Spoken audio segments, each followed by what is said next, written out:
And I do want to raise what I think is a very dangerous potential safeguarding issue that we're seeing in this area right now, where schools are inviting outside organisations into school to provide counselling type services and using their materials, groups like Stonewall and Mermaids who are teaching what I think are dangerous and contested extreme ideologies that don't have a basis in science to our children, and it's contrary to DfE guidance. So we've got groups like the All Sorts Youth Project who are teaching children that there are more than two sexes, the Diversity Role Models group who come into school and provide workshops but tell children that their sex has been assigned to them at birth. I've seen a video today by the Free to Be group telling teachers that they might drive children to suicide if they don't accept this ideology. And Stonewall wrongly interpreting the Equalities Act in a way that erodes the sex-based rights, particularly of girls, in a way that I think is very dangerous. And I know of children who have been counselled by adults in school that they would be happier if they changed their gender, and frighteningly, they are being told not to tell their parents and to keep this a secret. I know of schools where children are disciplined for complaining about children of the opposite sex being allowed to use their PE changing rooms. And I think this pushing of an extreme ideology that doesn't have a basis in science and is highly contested is having terrible consequences, and teachers and pupils are afraid to speak out.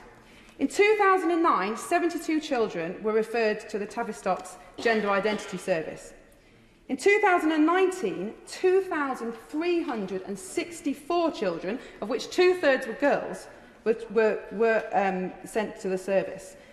There's a 5,000% increase in the number of girls sent to the clinic in just 10 years. And many of these go on to be prescribed puberty blockers, and research suggests that 98% of those children are then given cross-sex hormones. So these are children who will become infertile, sterile, have permanent loss of sexual function.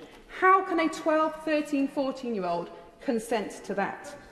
Many of these children have complex mental health issues. Many are autistic, many have difficult family backgrounds, some are same-sex attracted but are being told that they should change their gender. And I'm afraid this is a consequence of a harm being done to our children as a direct result of this agenda being pushed in school, contrary to DfE guidance, which say you should not reinforce harmful stereotypes, for instance by suggesting that children might be a different gender, and it goes on to talk about what material can and can't be used. So I appreciate the Minister's agreed already to meet with me to discuss this. And we do need counsellors available in school, absolutely. We need more focus on well-being and emotional health. But we must have a robust safeguarding process to ensure that the adults going into schools, the materials they're using are registered, they're approved, they're in line with DfE guidance, and they're doing the best for our children, they're encouraging their well-being and not pushing their own agenda. So I look forward to hear from the Minister how he intends to make sure those guidance are followed, and I appreciate his offer of meeting with me.